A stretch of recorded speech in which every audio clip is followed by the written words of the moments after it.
오늘 아침에 저희들이 열왕기상 13장과 14장 두 장의 말씀을 읽었습니다. 여러분 13장에는 하나님의 사람이 나옵니다. 북이스라엘은 여로보암이 통치를 하고 있고요. 남유다는 르호보암이 통치를 하고 있는 시대입니다. BC 930년에 솔로몬이 죽고 그때부터 나라가 남북 관계로 끊어져서 두 나라가 이루어지게 되었죠. 근데 여러분, 북이스라엘에는 여로보암이 자기의 좋을 대로, 자기 생각의 계획대로 그렇게 일을 행했다라고 얘기했죠. 왜냐하면 절기가 되면 모두가 다 예루살렘 성전으로 올라가면은 이제 많은 백성들이 남유다로 돌아갈 것을 생각한 거예요. 그래서 여로보암이 머리를 짜내서 만든 게 뭐냐면요, 바로 단하고 베델에 두 군데의 제단을 만든 겁니다. 금송아지를 만들어서 하나씩 넣고 이것이 하나님이다라고 가리킨 거예요. 그랬더니 이스라엘 백성은 우매한 이스라엘 백성이요, 거기에 가서 봉헌을 합니다. 거기를 가서 하나님이라고 생각하면서 예배를 드리는 거예요. 다시 말하면 모조품 하나님을 만들어 놓고 그곳에 가서 하나님을 섬기게끔 그렇게 한 것이 바로 여로보암의 죄죠. 근데 이 이스라엘 백성은요, 이걸 가서 그대로 이 말씀을 따라서, 물론 북이스라엘의 이것 때문에 북이스라엘에서 신실한 하나님의 백성들은요, 자기 고향을 버리고 남유다로 내려옵니다. 그래서 예루살렘 성전에서 하나님께 영광을 돌리고 예배를 드려요. 그러나 대부분의 이스라엘 10개 지파의 사람들은요, 이렇게 만들어 놓은 단과 베델에 가서 그거 가지고 모조품 하나님을 섬기는 그러한 일들이 나타나게 되었음을 성경은 가르쳐줘요. 하나님께서는 이를 보고 유다에 있는 한 하나님의 사람, 이름은 나와 있지 않습니다. 누군지 모릅니다. 이 하나님의 사람을 이 베델로 보냅니다. 그래서 하나님의 말씀을 선포하게 하는 내용이 바로 13장의 내용입니다. 하나님의 살아계심을 이 여로보암은 깨닫습니다. 알게 됩니다. 은혜를 입었다라고 성경 말합니다. 그럼에도 불구하고요, 이 모든 엄청난 체험을 하고 하나님의 말씀이 그에게 주어졌음에도 불구하고 여로보암은 그 죄에서 떠나지 않습니다. 그래서 죄가 무섭다라는 거예요. 우리가 뭔가 기적을 체험하고 뭔가 행하지만은요, 그것이 그의 마음을 변화시키지 못하고요, 하나님께로 돌이키게 하지 못합니다. 완전히 마음 가운데 하나님의 말씀이 있을 때만 그가 하나님께로 돌아오게 됨을 말씀은 계속해서 우리에게 가르쳐주고 있습니다. 그리고 14장에 가서는 이제 여로보암의 아들이 병들어 죽게 되는, 병이 든 상태에 있게 됩니다. 그래서 여로보암은요, 자기가 만든 모조품 하나님께 가서 그렇게 빌고 있는 게 아니에요. 기도하는 게 아니에요. 이전에 자기에게 예언해 줬던 아이야 선지자, 실로에 있는 아이야 선지자를 찾아가라고 얘기합니다. 스스로가 자기가 만든 것이 가짜이고 그게 우상임을 그는 깨닫고 있었어요. 그리고 여로보암이 아내를 보내서 변장을 하고 이렇게 막 보냅니다. 근데 하나님께서는 아이야에게 오셔가지고 그 입술에 그 말씀을 주죠. 그래서 여로보암이 아내에게 이러이러한 일이 있게 될 것이다라고 말하는 거예요. 또 그대로 성취가 되는 거예요. 이것까지도 보았음에도 불구하고 여로보암은 돌이키지 않습니다. 그래서 여로보암의 죄가 계속해서 내려오고 있음을 성경은 우리로 말합니다. 지금까지도 내려오고 있습니다. 지금까지도 하나님의 말씀이 말하고 있는 하나님을 섬기는 것이 아니라 내 생각에 좋을 대로 하나님을 섬기는 거예요. 많은 하나님을 믿는 백성들 중에서도요, 이 여로보암의 죄 가운데 머물러 있는 이들이 있습니다. 그냥 피상적인, 하나님의 이런 분이라고 생각하면서 자기의 생각이 고안해낸 그런 헛된 그런 신앙을 가지고 그런 또 만들어낸 모조품 하나님을 섬기는 그런 어리석은 시대에 살고 있는 오늘날의 그런 모습들을 보게 됩니다. 많은 이단들이 그렇고요. 오늘날에 그냥 하나님 앞에 나와서 예배드리는 이들이 형식적이고, 그리고 자기의 생각에 좋을 대로 하나님이 이런 분이냐라고 생각하면서 그렇게 섬기는 이들이 너무나 많다라는 것을 우리가 기억해야 됩니다. 이것이 여로보암의 죄입니다. 계속해서 성경은 이제 여로보암의 죄에서 그들이 떠나지 않았다라는 그런 내용으로 연결되고 있음을 보게 됩니다. 여러분, 오늘 읽은 말씀 가운데요, 오늘날 우리가 돌이켜서 하나님께로 나가야 되며 온전히 하나님은 말씀하시고 반드시 성취하시는 그 하나님이심을 오늘 말씀에서도 우리에게 보여줍니다. 특히 13장과 14장에서는 하나님의 사람 선지자 중심으로 말씀이 기록되어 있음을 보게 됩니다. 몇 가지 묵상하고 기도하는 시간을 갖겠습니다. 여러분 13장 1절에 보니까요. 보라 그때에 하나님의 사람이 여호와의 말씀으로 말미암아 유다에서부터 베델에 이르니 마침 여로보암이 제단 곁에 서서 분향하는지라 라고 되어 있습니다. 아니 여로보암은 자기가 만들어 놓고요. 베델에다가 금송아지 만들어 놓고 자기도 가서 거기서 분향하고 있다라는 거예요. 마침. 그래서 많은 그런 그 이스라엘 백성들에게 봐라 나도 이렇게 하나님 앞에 내가 분향하고 있다. 예배하고 있다. 그러니 너희들도 예루살렘 성전에 가지 말고 이 베델과 단에 가서 이렇게 하나님 앞에 제사를 드리라 라고 지금 하나의 솔선수범에서 자기가 이렇게 해가고 있는 거예요. 많은 이스라엘 백성들 와 맞다. 하나님께서 그 전에 아이야 선지자를 통해서 아니 여로보암이 왕이 될 것이라는 거 그거 말했지 않느냐. 그렇게 여로보암이 이렇게 행하는 것은 다 맞는 일이다 라고 생각하면서 이스라엘 백성이 따라왔겠죠. 북이스라엘 백성들이요. 똑같은 죄를 범하게 되었음을 보게 됩니다. 근데 하나님의 사람이 그곳에 갑니다. 제단을 향하여 여호와의 말씀을 외쳐서 이릅니다. 제단아 제단아 여호와께서 이와 같이 말씀하시기를 다윗의 집에 요시아라 이름하는 아들이 나으리니 그가 내 위에 분향하는 산당 제사장을 내 위에서 제물로 바칠 것이요 또 사람의 뼈를 내 위에서 사르리라 하셨느니라 라고 큰 소리로 외치는 거예요. 지금 여로보암 왕이 이렇게 막 그 베델에서 이렇게 분향을 하고 있는데 한쪽에서 큰 소리로 하나님의 사람이 이렇게 외치고 있는 것입니다. 그러면서 징조가 나타날 것인데 그 징조가 뭐냐면은 지금 이 제단이 갈라지리라. 그리고 그 위에 있는 것이 그 위에 있는 재가 다 쏟아지리라. 분향하고 있으니까 막 이렇게 태워서 뭔가를 했겠죠. 근데 그 제단이 갈라지고 다 쏟아질 것이다. 라는 징조를 얘기하는 거예요. 아니 이거 이제 분향하라고 했던 그 여로보암이 이 소리를 듣는 거예요. 그러면서 분노가 막 일어납니다. 그가 제단에서 손을 펴니다. 그를 잡아라 라고 명령을 하는 거예요. 손을 들어서 그를 잡아라 하니까는 성경에는 그를 향하여 편 손이 말라 다시 거두지 못하며 라고 되어 있습니다.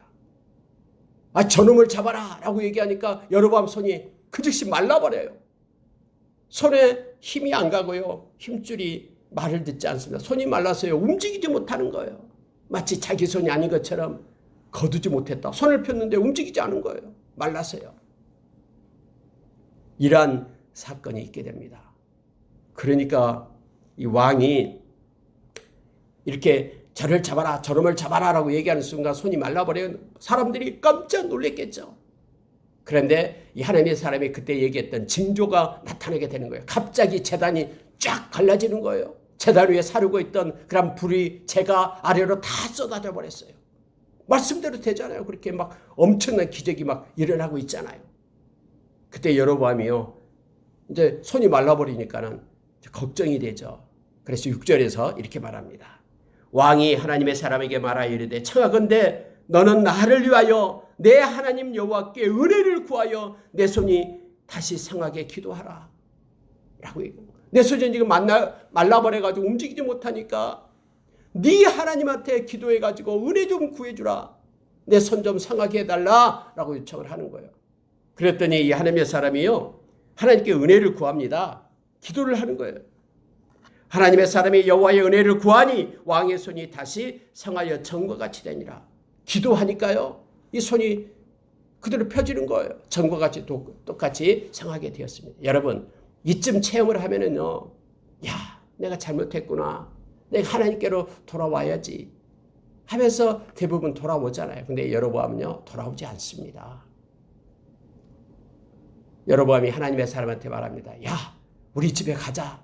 내가 너에게 은혜를 입었다. 그래서 너에게 엄청난 예물을 주겠다. 우리 집에 가서 우리 집으로 가자. 왕궁으로 돌아가자. 라고 얘기하는 거예요. 그때 하나님의 사람은 이렇게 말합니다. 왕께서 왕의 집의 절반을 내게 준다 할지라도 나는 왕과 함께 들어가지도 아니하고 이곳에서는 떡도 먹지 아니하고 물도 마시지 아니하리니 이는 곧 여호와의 말씀이 내게 명령하여 이르기를 떡도 먹지 말며 물도 마시지 말고 왔던 길로 되돌아가지도 말라 하셨음입니다. 그래서 나는 다른 길로 되돌아가겠습니다 하고 떠나버리는 거예요. 여러분, 이와 같은 그런 엄청난 기적의 사건들을요, 주변에 많은 사람들이 다 보고 있었어요. 그리고 하나님께서 이렇게 행하셨구나라고 그들은 생각을 하고 있게 되었죠. 이러한 사건이 에피소드가 한 단락이 지금 13장에 나오고 있습니다. 여러분, 이때 이것을 보고 있던 사람이 있었어요. 그때 베델에 늙은 선지자 한 명이 있었는데 그의 아들들이 이걸 보고 있었어요. 그리고 집으로 돌아가서 아버지 내가 엄청난 기적을 봤습니다. 엄청난 일을 봤어요 하면서 이 유다에서 온 한 선지자가 했던 말, 그리고 이 여로보암의 손이 말라버린 일, 제단이 갈라지고 이 재가 쏟아지고 이렇게 손이 다시 성하게 되고, 이 모든 것들, 그가 떡도 먹지 않고 많은 예물을 준다고 해도 받지 않고 다시 다른 길로 갔어요. 이런 일을 하게 되는 거예요. 이런 얘기를 하니까 여러분, 베델에 있던 이 늙은 선지자가요, 지금 어디로 가든 바로 나귀 위에 안장을 지으라. 늙었어요. 그래가지고 안장을 지으니까 쫓아갑니다. 한참 가니까 그 사람이 앉아있는 걸 보고 당신이 유다에서 온 선지자입니까? 네, 그렇습니다. 그러면은 우리 집에 갑시다 라고 얘기하는 거예요. 늙은 선지자가 시험하고 있는 겁니다. 진짜 이 늙은 선지자는 이 사람이 진짜 하나님이 보낸 사람인가? 진짜로 하나님이 보낸 사람인가? 요시아라는 왕이 나타나가지고는 다음에 이 모든 산당을 다 헐어버릴 것이다 라고 외쳤던 그 예언이 정말로 성취될 것인가? 그래서 이 늙은 선지자는요, 하나님의 사람, 유다에서 오는 이 하나님의 사람을 갖다 시험을 한 거예요. 어떻게 시험하냐면은, 자, 우리 집에 갑시다. 아니요, 하나님께서 내게 명령했습니다. 나에게 사명을 줬는데 그 사명이 뭐냐면, 이렇게 예언하고 나서 어떤 떡도 먹지 말고 어떤 물도 마시지 말고, 그리고 갔던 길로도 가지 말고 다른 길로 유다로 돌아오라라고 그렇게 얘기했습니다. 저는 이 명령을 지켜야 됩니다 라고 얘기하는 거예요. 그랬더니 늙은 선지자가 이제 속였다라고 얘기하죠. 어떻게 말하면 이렇게 말합니다. 자, 18절에 그렇게 말합니다. 그가 그 사람에게 이르되 나도 그대와 같은 선지자라. 나도 당신처럼 하나님의 말씀을 전하는 선지자입니다 라고 말하는 거예요. 그러면서 천사가 여호와의 말씀으로 내게 이르기를 그를 내 집으로 데리고 돌아가서 그에게 떡을 먹이고 물을 마시게 하라 하였습니다. 하니 이는 그 사람을 속임이라 라고 되어 있죠. 아니, 왜 이 선지자가 이 선지자를 속입니까? 이 선지자가 하나님의 사람을 속입니까? 이 늙은 선지자는 정말로 저 사람이 하나님의 사람인가를 시험하고 싶은 거예요. 아무리 기적이 일어나고 아무리 엄청난 일, 이렇게 손이 마르고 손이 펴지고 재단이 갈라지고 하는 그런 기적 가지고는 모른다라는 거예요. 하나님의 말씀을 정말로 전한 선지자인지를 이 늙은 선지자는 알고 싶었어요. 그래서 거짓으로 속여서 그에게 말합니다. 정말로 저 사람이 하나님의 사람이어서 하나님의 사명을 지킬까? 해서 이제 거짓으로 얘기하는 거예요. 천사가 와서 나에게 말을 했다. 그래, 너는 빨리 가서 저 사람을 데리고 가서 떡을 먹이고 물을 먹이고 그렇게 해라 라고 했다고 하니까요. 아니, 이 사람이 따라갑니다. 하나님의 사람이 따라가요. 하나님의 말씀을 버리고 따라가요. 성경에 그렇게 되어 있잖아요. 이에 그 사람이 그와 함께 돌아가서 그의 집에서 떡을 먹으며 물을 마시니라. 그들이 상 앞에 앉아 있을 때에 여호와의 말씀이 그 사람을 데려온 선지자에게 임하니. 여러분, 이게 중요한 걸 우리에게 성경은 가르쳐줍니다. 이렇게 늙은 선지자 왜 이렇게 나쁜 짓을 했을까? 우리가 이렇게 생각하기 쉽습니다만, 여러분, 그러나 이 말씀은 우리에게 중요한 것을 가르쳐주고 있습니다. 여러분 보십시오. 만약에요, 나도 당신과 똑같은 선지자다, 이 말을 듣지 않았다면은 이 하나님의 사람이 이 속임에 넘어갔겠습니까?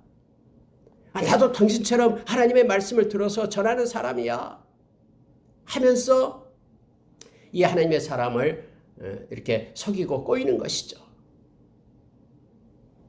여러분, 오늘날에도요, 만약에 어떤 농부가 와서 당신은 내가 하나님께서 나에게 말씀했는데 떡을 먹으라고 했어요. 그러면은 이 사내미 사람은요, 뭐라고요? 잠깐만요. 내가 하나님 앞에 기도해 보고요. 내가 하나님 앞에 물어보고요. 정말로 하나님이 나에게 이 말씀했던 것을 번복했는지를 한번 물어보고요. 나에게 하나님이 그렇게 말씀하시고 나에게 하나님이 그런 말씀을 준 적이 없는데 왜 당신은 그렇게 얘기합니까? 하면서 하나님 앞에 엎드려 어쩌면 기도했을 겁니다.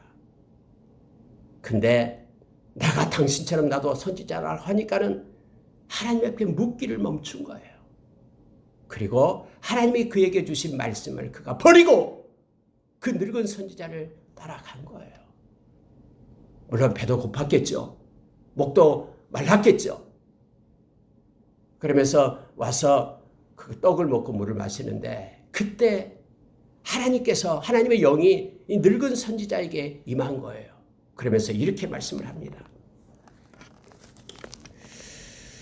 이에 그 사람이 그와 함께 들어가서 그 집에서 떡을 먹여 무술 마시는지라 그들이 상 앞에 앉아 있을 때에 여호와의 말씀이 그 사람을 데려온 선지자에게 임하니 하나님께서 그 늙은 선지자에게 하나님의 말씀이 임했다라고 얘기합니다. 그가 유다에서부터 온 하나님의 사람을 향하여 외쳐 이르되 여호와의 말씀에 네가 여호와의 말씀을 어기며 내 하나님 여호와께서 내게 내리신 명령을 지키지 아니하고 돌아와서 여호와가 너더러 떡도 먹지 말고 물도 마시지 말라 하신 곳에서 떡을 먹고 물을 마셨으니 내 시체가 내 조상의 묘실에 들어가지 못하리라. 여러분, 우리가 어떻게 생각하면요, 이 늙은 선지자가 이렇게 속여가지고 이렇게 됐다라고 늙은 선지자 탓을 할 수가 있어요. 그러나 여러분, 그게 아니에요. 이것은요, 이 하나님의 사람이 하나님의 말씀을 어겼다라는 것을 성경 우리에게 가르쳐주고 있는 거예요. 왜 이 늙은 선지자는 정말로 거짓말을 했겠습니까? 정말로 하나님께로부터 나왔는지를 알기 위해서 그를 시험한 것입니다.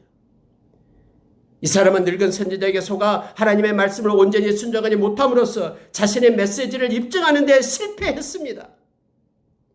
그렇지만은 이 베델의 늙은 선지자는 그 사람의 불순종으로 말미암아 하나님의 심판으로 인해 결과적으로 그가 하나님에게서 보냄을 받는 사람이라는 것을 확신할 수 있었습니다. 확인할 수 있었고요. 따라서 그가 여로보암에게 선포한 메시지가 반드시 실현될 것이라고 그를 확신했습니다. 그래서 그가 죽었을 때 그 아들을 불러놓고 얘기합니다. 아들들아, 내가 죽거든 그 죽은 그 하나님의 사람의 시신을 자기 무덤에다 집어넣어요. 그리고 내가 죽거든 내 뼈도 옆에다 두어라.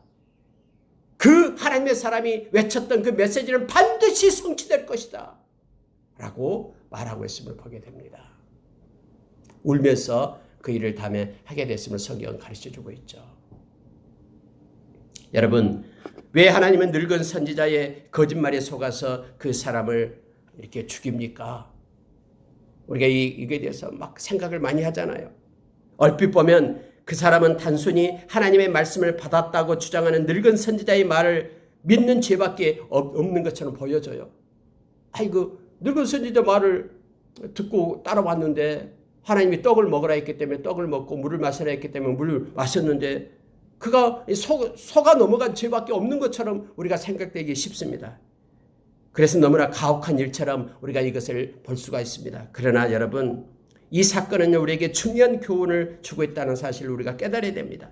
자신이 이미 받은 하나님의 말씀과 다른 말씀을 받았다고 주장하는 일을 만날 때 우리는 무조건 믿어서는 안 된다라는 거예요. 그것을 냉정하게 평가할 줄 아는 그런 능력이 있어야 됨을 성경은 말해주고 있습니다. 유다에서 온 하나님의 사람은 이 사실을 망각함으로써 결국 하나님의 지시를 어겼고 그래서 죽음을 당하게 되었다라고 성경은 말해주고 있어요. 그가 되돌아갈 때에 사자가 나타나서 그를 죽입니다. 근데 성경에 보니까요, 사자가 그곳에 앉아 있어요. 그가 타고 갔던 나귀도 앉아 있어요. 사자가요, 배고파서 먹지도 않았어요. 그냥 죽이고만 있는 거예요. 그래서 이것이 하나님으로부터 왔다라는 것을 성경은 나타내주고 있어요. 거기에 모든 사람으로 하여금 이것은 하나님께서 그렇게 하셨구나라는 것을 말해주고 있음을 보게 됩니다. 여러분 28절 보시기 바랍니다. 26절 한번 보십시오. 그 사람을 길에서 데리고 들어간 선지자가 듣고 말하되 이는 여호와의 말씀을 어긴 하나님의 사람이로다. 여호와께서 그에게 하신 말씀과 같이 여호와께서 그를 사자에게 넘기심에 사자가 그를 찢어 죽였도다. 그의 시체가 길에 버림받았고 나귀와 사자는 그 시체 곁에 서 있는데 사자가 시체를 먹지도 아니하였고 나귀를 찢지도 아니하였더라 라고 성경은 말해주고 있습니다. 여러분, 하나님께서는 이 개개인에게 하나님의 이 메시지를 우리가 줄 수 있습니다. 하나님께서 우리의 마음 가운데 하나님이 그러한 말씀을 주고 또 레마의 말씀으로 우리에게 줄 때에 우리가 꼭 기억해야 될 것이 있습니다. 우리가 어떤 신학교에서도 뭐 그런 경우가 있습니다. 어떻게 해서 당신 신학교에 와서 우리 말씀을 공부하게 됐냐라고 하니까 우리 담임 목사님이 기도해 보더니 너는 하나님의 종이 되라라고 해서 제가 와서 신학을 공부하고 있습니다. 이런 엉뚱한 사람들도 있더라고요. 그런 사람은 떠납니다. 하나님께서 내게 주셔야죠. 하나님께서 주신 말씀 가지고 하나님께서 주신 마음을 가지고 나에게 주어진 그 말씀을 가지고 붙들고 살아가야 돼요. 그것 가지고 할 때요 많은 사람이 우리를 욕합니다. 그거 내가 기도해 보니까 이렇더라라고.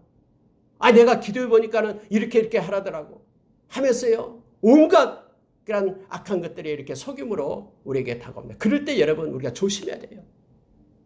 어떤 권위, 어떤 사람을 인정하라. 그걸 가지고 하나님 앞에 엎드려 기도해야 된다라는 거. 이걸 잃어버려서는 안 돼요. 하나님의 사람은 이것을 놓쳤어요.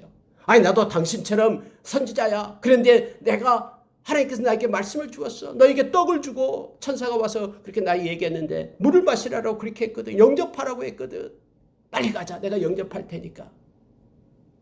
만약에 하나님 앞에 물었더라면 이런 일이 있지 않을 것입니다. 마치 여러분 여호수아가 가나안 땅을 그렇게 정복하게 될 때에 이 기브온 족속들이 오잖아요. 변장해서요. 하나님께 성경은 그렇게 말하고 있잖아요. 여호수아가 하나님께 묻지 않았으므로 그들이 속았다라고 하나님의 이름으로 맹세했다라고 그렇게 얘기하잖아요. 우리는 기도보다 앞서면 안 됩니다. 어떤 일이 있을 때 하나님께서 주신 것을 만약에 어떤 터닝 포인트가 있을 때 어떤 내가 가고 있는 길에서 다른 어떤 일을 행하게 될 때 지금까지 하고 있던 일을 멈춰서고 다르게 행하게 될 때는 반드시 하나님 앞에 묻고 하나님이 주신 마음으로 행해야 됨을 성경은 가르쳐주고 있음을 보게 됩니다. 그 내용이 여러분 이 13장에서 전체를 나타내고 있는 거예요. 그리고 우리가 잘 아는 이 하나님이 보낸 사람이 외쳤던 이 요시아라는 인물은요. 이 여로보암 때가 BC 930년 그 이후잖아요. 920년 정도 됐겠죠. 930년에 920년 사이예요. 근데 요시아라는 왕은 유다 왕 17대 왕이죠. 그러니까 거의 BC 600년경의 사람이거든요. 그러니까 300년 정도 차이가 있는 거예요. BC 620년, 630년 정도 시대니까 거의 300년 정도 차이가 됩니다. 그러니까 300년 후에 일어날 일을 하나님께서는 그렇게 말씀하시고 정확하게 예언했던 대로요. 요시아 왕이 일어나서 이 모든 북이스라엘에 가서 이 제단을 헐어버립니다. 그리고 산당의 제사장들을 그들을 갖다 없애죠. 이런 일을 해요. 하나님은 말씀하시고요. 그대로 성취되었음을 지금 성경 우리로 하여금 보여주고 있음을 보게 됩니다.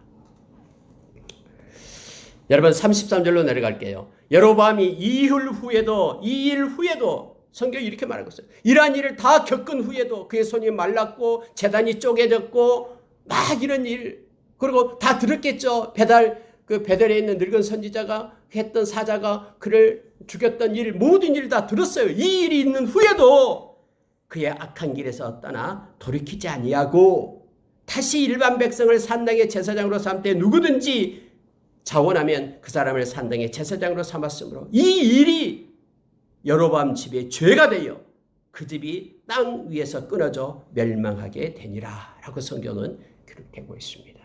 돌이키지 않으면요 그 죄값으로 멸망을 받게 됨을 성경은 말해주고 있습니다. 공의의 하나님은요, 절대로 죄에 대해서 그냥 없는 걸로 취급한 적이 없습니다. 반드시 그 죄값을 묻게 됩니다. 우리가 예수님의 보혈을 힘입고 예수님의 십자가의 그 능력을 힘입고 주님 앞에 와서 회개하지 않으면요, 우리가 지었던 그 모든 죄의 죄값을 공의의 하나님은 반드시 묻습니다. 그리고 죄의 삭은 사망이다라고 성경은 우리에게 말해주고 있습니다. 여러분 14장에 내려가니까요, 이제 하나님께서는 다시 한번 여로보암에게 기회를 주는 거예요. 왜냐하면 어떤 걸로 기회를 주냐면 여로보암의 아들 아비야가 병든이라고 성경은 되어 있습니다. 그래서 병이 걸리게 해서 이걸 통해서 하나님께로 돌아올 것을 하나님께서는 말씀해 주고 있죠. 병드니까 여로보암이 아내를 변장시켜서 전번에 자기에게 예언해 주어서 자기가 왕이 되게 했던 그 선지자를 찾아가게끔 그렇게 합니다. 그때 선지자는 실로에 있었습니다. 아히야라는 선지자입니다. 아히야라는 선지자를 찾아가서 어떻게 될 것인가 한번 물어봐라 라고 말합니다.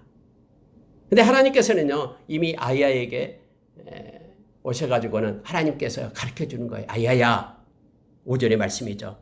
여호와께서 아히야에게 이르시되 여로보암의 아내가 자기 아들이 병 들었으므로 내게 물으러 오나니 너는 이러이러하게 대답하라. 그가 들어올 때 다른 사람인 채 함이니라. 나이가 많아서 눈이 안 보여요. 누가 온지도 몰라요. 그런데 하나님의 영이 그에게 임하니까 하나님께서는 그 아히야를 통해서 하나님의 일을 행하신 거예요. 여러분 마치 야곱이 나이 들었을 때에 눈이 멀었잖아요. 그래서 그가 요셉의 아들들을 알지 못했잖아요. 누가 므낫세고 누가 에브라임인지 알지 못했는데 하나님께서 야곱을 통해서 야곱이 영적인 눈을 떠서 그들을 이렇게 손을 엇갈리게 해서 축복했던 것을 우리는 너무나 잘 압니다. 특히 우리가 인생의 후반부에 우리가 하나님을 의지하고 하나님과 더 깊이 우리가 교통하며 나아갈 때 성경은 그렇게 말하죠. 우리의 육신은 겉모습은 후패하지만 우리의 속사람은 날로 새로워진다라고 얘기합니다.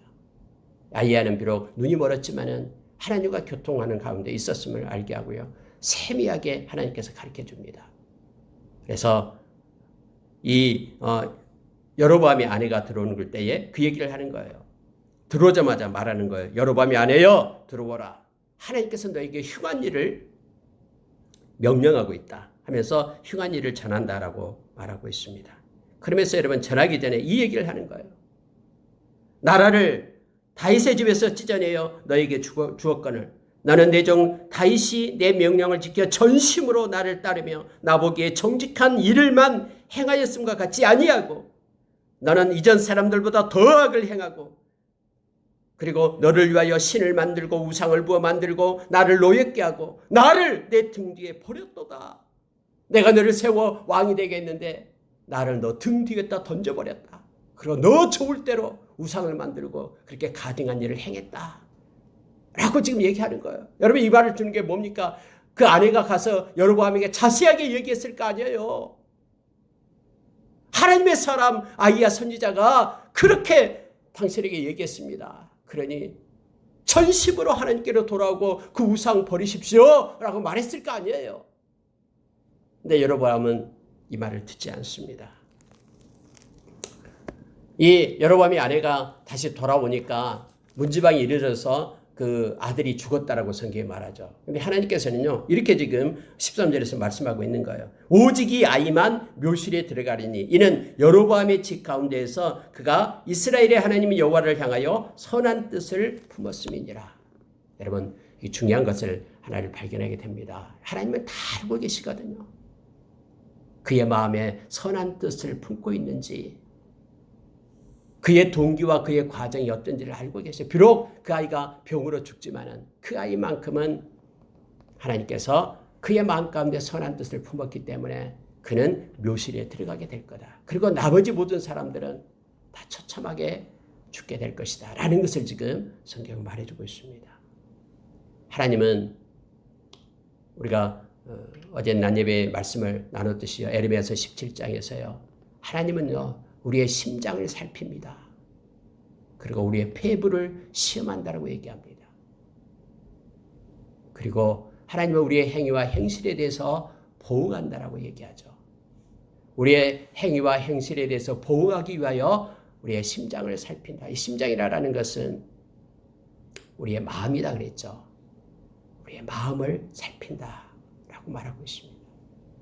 레브, 히브리어 레브, 마음을 살핀다라는 거예요. 그리고 폐부를 갖다 시험한다라고 얘기할 때 이 폐부는 영어로 표현하면 마인드입니다. 다시 말하면 우리의 생각, 우리의 정신, 이것을 시험한다라고 얘기합니다. 다 알고 계셔요. 하나님께서는 지금 이 죽어가는 이 아이 아비야라는 그런 여로보암의 아들, 그의 모든 마음을 하나님은 아시고 성경에 기록되어 놓고 있는 거예요. 여호와를 향하여 선한 뜻을 그가 품었다라고 말합니다. 오늘 하루도 우리가 하나님의 우리의 마음 가운데 온전한 마음으로 하나님의 영광을 위하여 우리가 살아가는 마음을 품고 살아가는 우리가 되기를 원합니다. 여러분 15절에 가니까 이렇게 되어 있습니다. 여호와께서 이스라엘을 쳐서 물에서 흔들리는 갈대같이 되게 하시고 이스라엘을 그의 조상에게 주신 이 좋은 땅에서 뽑아 그들을 강 너머로 흩으시리니 그들이 아세라 상을 만들어 여호와를 진노하게 하였습니다. 여호와께서 여로보암의 죄로 말미암아 이스라엘을 버리시리니 이는 그도 범죄하고 이스라엘로 범죄하게 하였음이니라 하니라. 하나님께서는 분명하게 말합니다. 내가 북이스라엘을 치겠다. 그리고 뽑아내겠다. 그리고 흩트겠다. 흩트러 버리겠다. 하나님께서 이렇게 말씀하신 대로 우리가 잘 아는 북이스라엘은요. BC 722년에 아수르에서 멸망을 당하죠. 직접 뽑아버려요. 그럼 이스라엘은 모든 사람들요 저 멀리 데리고 가버립니다. 그리고 거기 흩트러 버리죠. 그리고 다른 나라에 있는 이방인 사람들을 갖다 사마리아로 다 데리고 와서 이주시켜요. 그래서 섞이게끔 그렇게 합니다. 여러분 이것 때문에 다음에 예수님 당시에 이 사마리아를 유대인들이 그렇게 상종을 안 하죠. 혼혈족이다 하는 거예요. 이렇게 섞이게 돼서 하나님은 말씀하시고 말씀대로 이루십니다. 그 이유가 뭐냐면요. 하나님을 버렸기 때문이다라고 말합니다. 여러분 성경에 보니까 이제 유다에 대한 내용을 나오겠는데 유다 왕 르호보암의 얘기가 나옵니다. 르호보암은 17년 동안 이제 솔로몬 아들로서 통치를 하는데요. 근데 성경에 이 말씀이 기록되어 있는데 한번 보십시오. 21절 하반절에 보니까 이 내용이 있어요.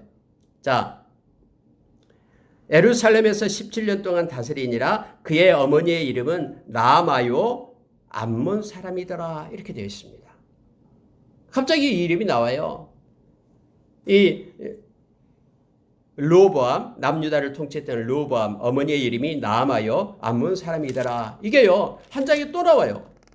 자 31절 보니까 르호보암이 그의 조상들과 함께 자니 그의 조상들과 함께 다윗성에 장사되니라. 그의 어머니의 이름은 라하마요 암몬 사람이더라.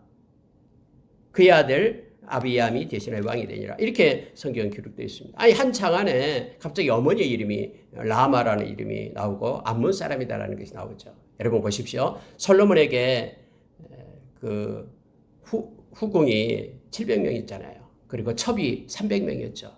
그럼 얼마나 많은 자식들을 낳겠습니까? 1000명의 아내 속에서 아이들이 엄청나게 많이 낳았겠죠. 그 많은 아이들 중에 그다음에 대를 위해서 한 명을 뽑았는데 그게 르호보암이었죠. 르호보암. 근데 그 르호보암이 그의 어머니가 암몬 여자였다라고 지금 성경 말합니다.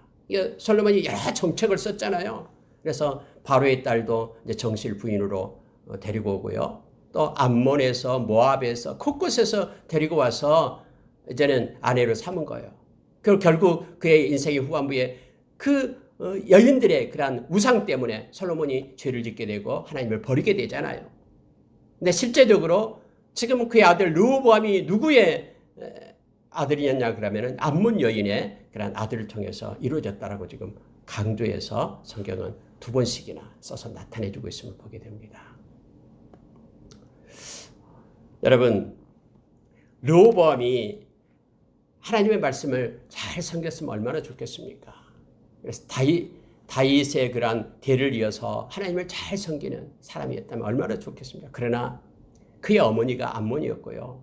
그렇기 때문에 그가 하나님께서 싫어하는 가증스럽게 여기는 우상을 그도 섬겼음을 성경은 나타내주고 있는 거예요. 왜냐하면요, 성경이 이렇게 표현했어요. 자, 23절이에요.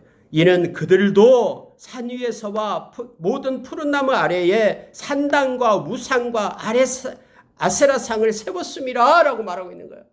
그들도 라는 것은요, 북이스라엘과 똑같게 남유다도 다윗의 등불을 이어가겠다라고 세워놓은 남유다도 역시 산당에서 우상을 섬기고요, 아세라상을 세웠다라고 얘기합니다.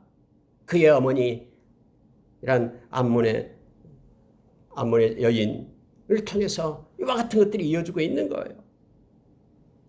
하나님께서는 심지어 여러분 그 땅에 24절에서 이렇게 말하고 있습니다. 그 땅에 또 남색하는 자가 있었고 여호와께서 이스라엘 자손 앞에서 쫓아내신 국민의 모든 가증한 일을 무리가 본받아 행하였더라 라고 되어 있습니다. 남색하는 이들, 요즘으로 말하면 동성애자들이 있었다라고 지금 성경에 말합니다. 남색하는 이들, 게이들이 있었다라고 지금 말하고 있는 거예요. 그리고 여러분, 하나님께서는요, 르호보암 왕 제5년에 애굽에 시삭이 올라와서 예루살렘을 치고 이렇게 되어 있죠. 왕이 된 지 5년 만에요, 애굽에 있는 왕 시삭이 올라가서 이스라엘을 칩니다. 그리고 뭘 가져가 버리냐면은 솔로몬이 그렇게 자랑스럽게 만들어놨던 금방패 300개, 작은 거 300개, 큰 것 200개, 500개를 가져가 버려요. 솔로몬이 죽은 지가요, 이제 5년밖에 안 됐어요. 그런데 그가 그렇게 만들어놨던 그런 부귀 영화의 상징으로 만들어놨던, 평화를 상징으로 만들어놨던 그 방패들을 다 뺏어가 버립니다. 한순간에 막 그 번영이 그 영원할 것 같고 막 그렇게 평화가 임할 것 같고, 아니요, 하나님께서 한번 불어버리면요, 한순간에 사라져버립니다. 어떻게 될 때요? 하나님을 떠나게 될 때.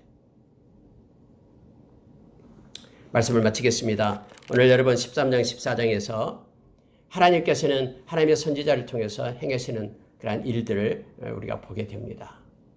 하나님의 말씀을 가지고 살아가는 오늘날 저와 여러분은 말씀을 붙들고 살아가게 될 때요, 때로는 우리 주변에서 말씀을 따르지 못하게 하는 그런 것들이, 요소들이 많이 있음을 보게 됩니다. 그때 여러분, 우리는 기도해야 됩니다.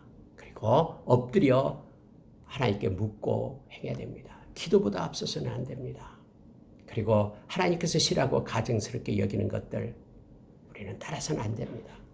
하나님은 반드시 공의의 하나님이기 때문에 그 죄값을 묻습니다. 늘 우리가 회개하고 하나님 편에 서서 거룩한 자로, 우리가 하나님의 뜻을 행하는 자로 우리가 세워지기를 원합니다.